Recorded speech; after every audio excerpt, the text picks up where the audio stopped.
Uncle Doc, okay, Doc. Yeah, OSP and the Ken Ofori issue. Now people are saying that OSP no kra ni unia nubia or the bekasa because now the prosecutorial powers no is being contested or court.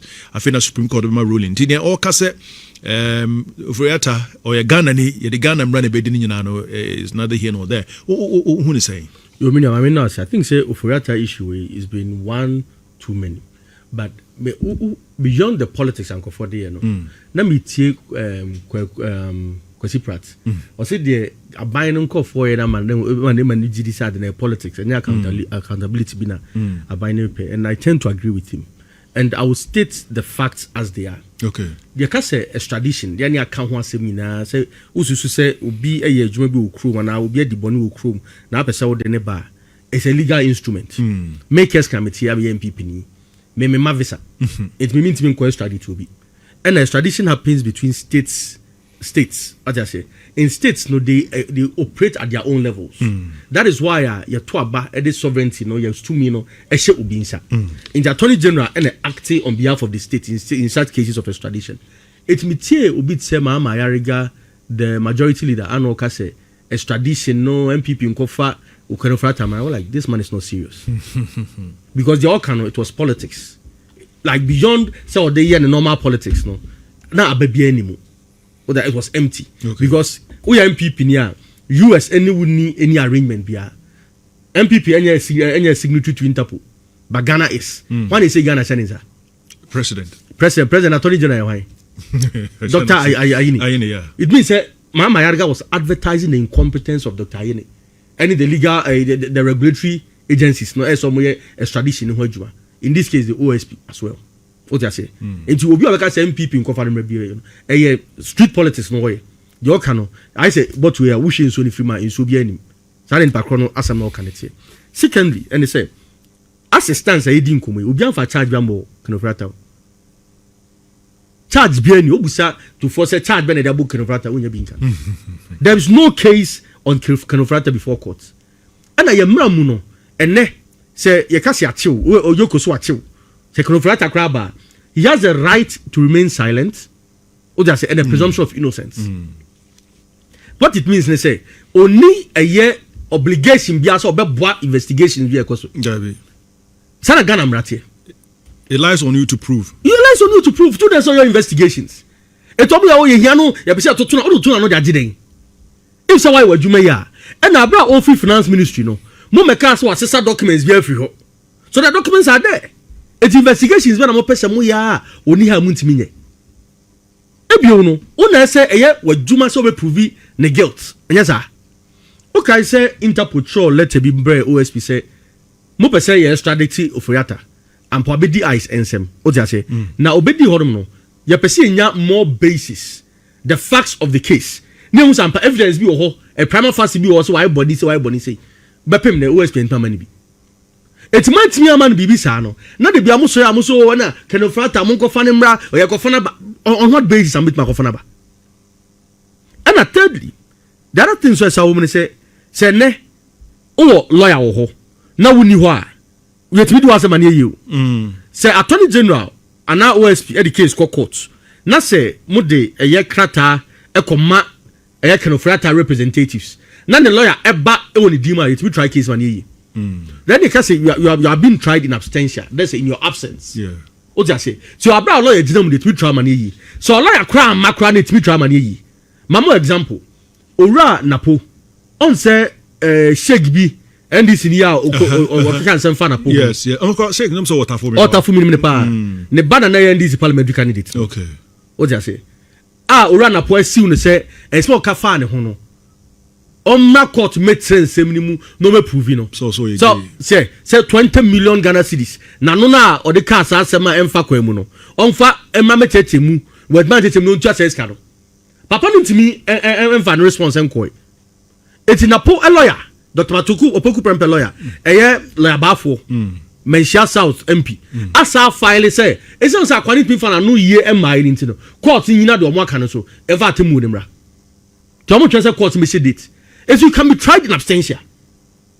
Adena say yamfa ne say Canofrata crash on ma.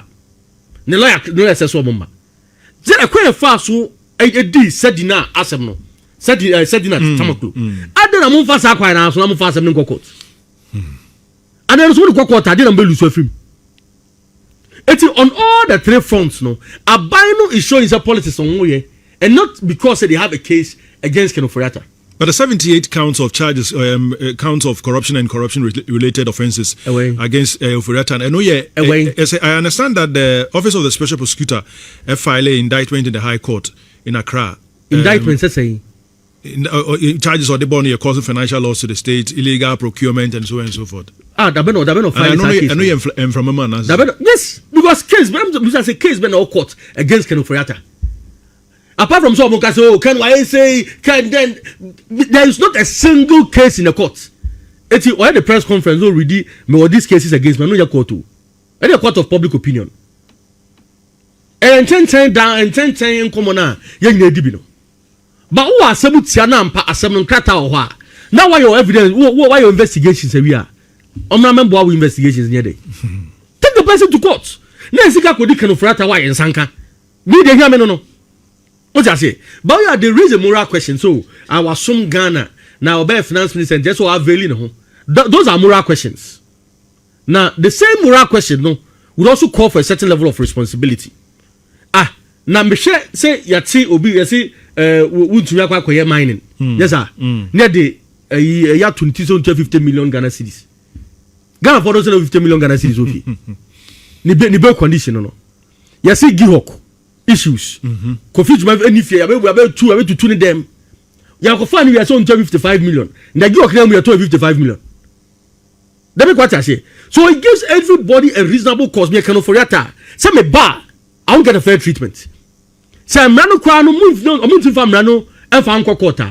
Dia ni ma omodo be fam atete omodo be fam no. Eto dwen ho a the same way omo raise a moral question no. The moral question would also expect say they will act right. However, moral questions are not law. Say o kase o esanka keskin do o share esanko chia yen. And chese shebi dam so se mentia. It's a mramu no. Ken Ofori Atta he doesn't owe a year NDC are buying any investigative agencies no any support. Mo asemu tia na mo vango court. It's as simple as that. And the OSP na mu no now NDC are buying by o ma challenging the authority. Say we need to me say or prosecution.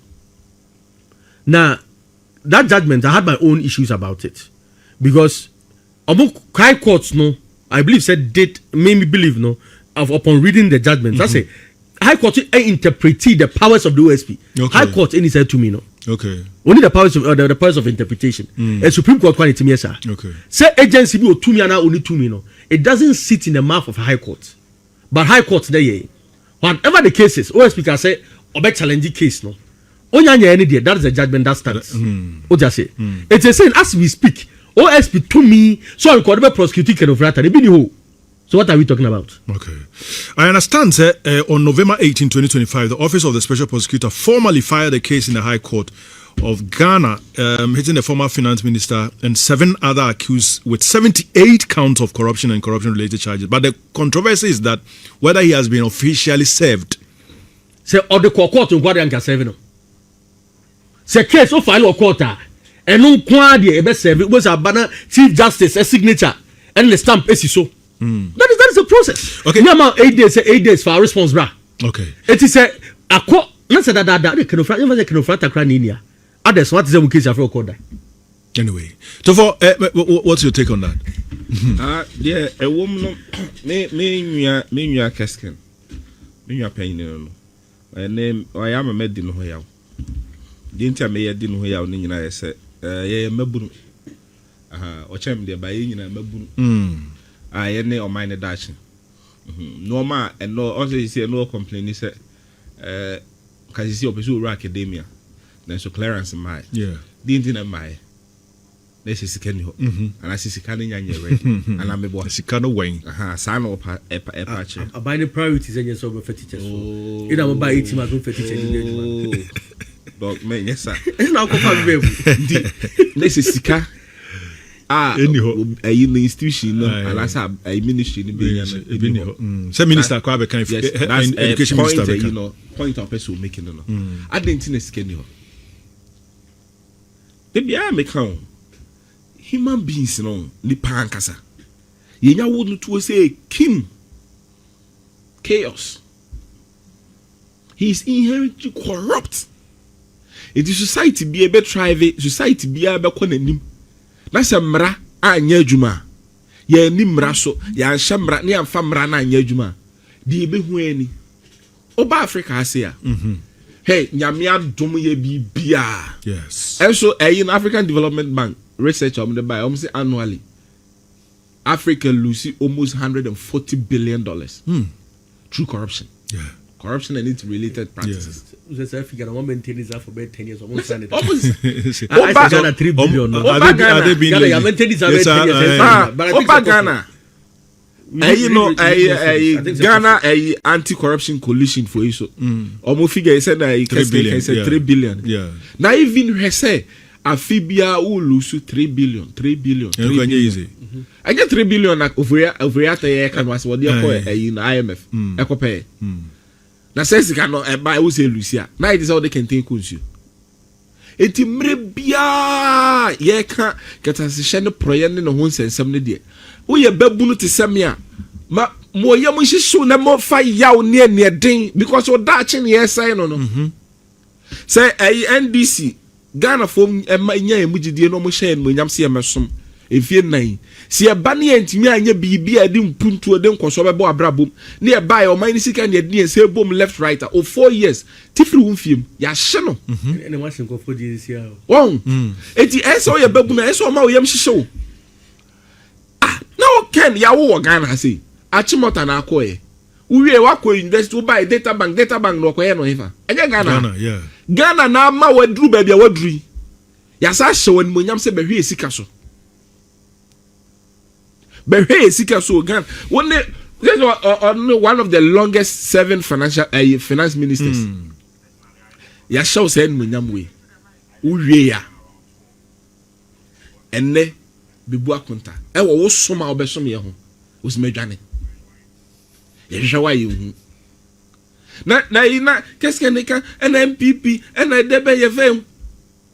Hey, we a political party. Ghana fo ahye won munyama mo akwanya mo abesom my Ghana efie nwotwe ye fra wo se bebu akonta finance minister adwane wo enya di wosam enya yam hyehye ma political party no ade we yo e ji say you know minim the 2028 ne ye danyankopon ase den jam ga ye danyankopon ase pa se NDC bayi and I want to say scandals ahodo etetin wo MPP apenso sika ahodo twitwiri die yira ye wo ye mamu no wonti bi na fise kam NDC bayi po ne ye sa de MPP fo ye ye it can no be pa no de ba beka because wo finance minister ko fa ne bra kwa no mebu a wo si no nyona issue visa now our man to me won't mean a buying NPP should be leading this chat because they be American NPP as an institution baby and one institution and a baby who directive be on their bar more so corruption so that means the party na NPP na hono and so corruption so sure now so the individuals na woman no and the better na NPP are reading itself of side individuals no or no let's championing the call for accountability. Kasa me omukra na ani abre ye se ken na ye ne ma wakwanya bra na bebu akonta na obi ahunu se utirimu fan a kobri nkun obi ahunu se chama wontumi asem o kekan na ye na ye de obi akoni ama ne bill 50 million ne yi na chama wonte a wodidi work up your video e buy e wo de ni age your party will do 50 years. Your party will yeah. Okay, any plea bargain, come on. Obia oh yeah. Saw me ya homa saw me ye me on. Cabbage my party. Now by also crowd this party. And so opposition put 50 years party yeah. So could be. Now by also 50 years. So could be. 50 years. We need 45 for my buying. We need 46, 47. But 50 years. That be obia yeah tata. Oh, obi a yɛtaataa wa kyɛ sɛ yɛ the political witch hunting yɛyɛ o wotumi kɔ di 50 years birthday kyɛkyerɛ nkyɛ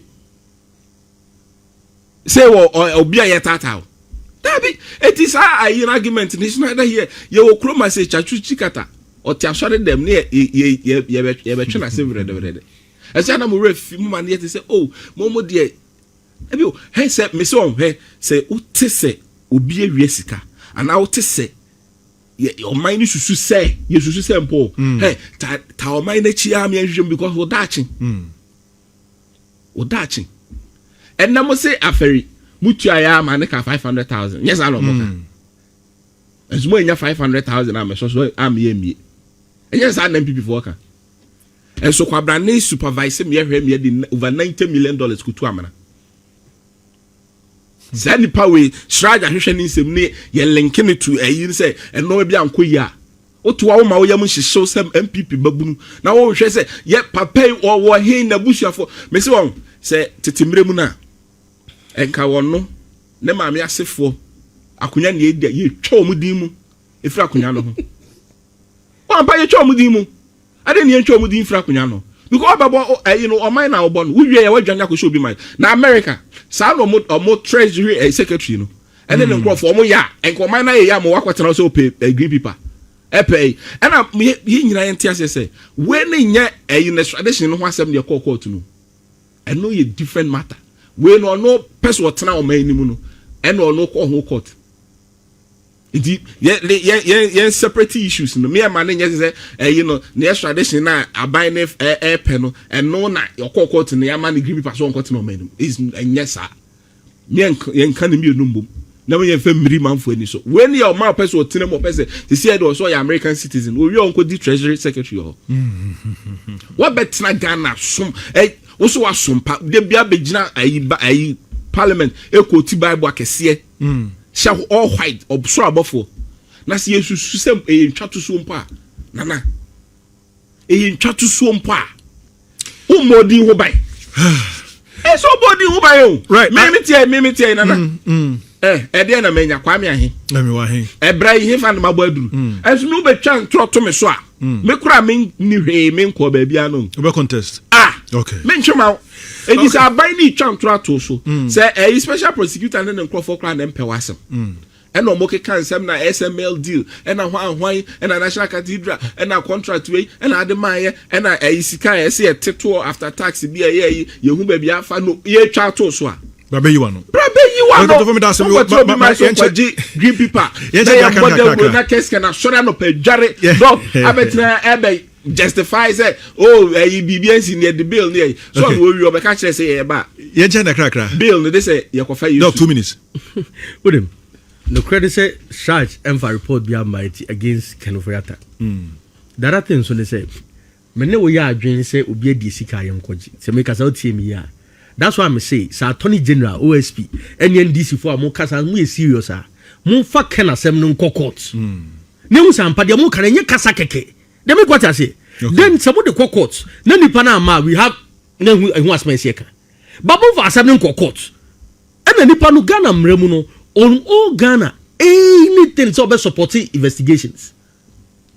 We are accused that Minia. You are not under any obligation. Said a binding your man or shame no, over born amana shim. And that is the law. It will be a way lawyer piano, because you say there are some quarters of Miano. Also, Okro Online says Shana Bo is an accused person under any obligation to assist the prosecutor or investigator in Ghana to prove his guilt. Answer Winnie, the first one, or see no. An accused person is under Ghanaian law has no constitutional right, has a constitutional right to remain silent and is under no obligation to assist the prosecutors in building a case proving their wrong. The burden of proof lies entirely with the prosecution. Yeah. It's a more NDC for. I'm on call for be in the Attorney General, NDC communicators, OSP. Must can of rat eye boni bino. OSP. Oh, me say NDC for. I'm on call for ni be. And I'm a bonko for be more can of rat asem no. Say, it's a more proving as a fan court. Now say, hey. Second of that no sense man ko for iken and yes akeke. That's the first thing. The second thing is the case between Michael Osei Ano versus the state, a very short part read the salient part. Or say this means, in effect, that an accused is under no obligation to respond until the state has successfully proven his case. It's a day. Yes, I'm investigating. I'm investigating. Now, some a baby woman person in court. Mufadin court. O just say. But this Zandam, any part why you say no? It doesn't move anybody. What we are Ghana Sika, me am Sheme, am Ghana. That is why I'm saying fast in court. It's so ya babuna me say one this is we serious about the okay ni na Mufan court you for the book we serious. Okay, 2 minutes. I now say there is no decision on there. And look at a decision on from, and I said there is no criminal court. Some fan court. I'm talking in the Shraj decisions. Shraj report. Shraj report is criminal or civil. Or more established say there is a linkage. They say I'm passing. Linkage money crime. We are talking about crime here. Oh, Shraj Commission for Civic Administrative Justice. So they investigate civil matters. And criminal matters. Or my established it. I'm saying, human rights and administrative justice. Case no. Yes, cases no cry. Decision on allegations of corruption, fraud, and procurement breaches between Movement for Truth and Accountability. I mean, Shaddai. I know one. No about the oh, I have a brain. Okay, so Sraja established. Movement for Truth. But the case of course was that not say there your friends of interest. Don't come also declare the assets. And the boss said we declare the assets. Conflict of interest. It's over court. Yes. There can't say nyina ne say. Yeah, no NDC a Ghana for who ye mobile number say mesomye. There the pa say betenasi. Kasaminka Dr. Keston ko untintini bebro ko listed. They try 2027. They na bone we are 2027 discuss corruption. We never show say 2027. They were discussing corruption in 2027 na June musuno 2027. Yeah, you know, okum kom ne odudu obribi kele de Japan so twen. 2027 now. Show down. No rush energy. No rush. Okay. Okay.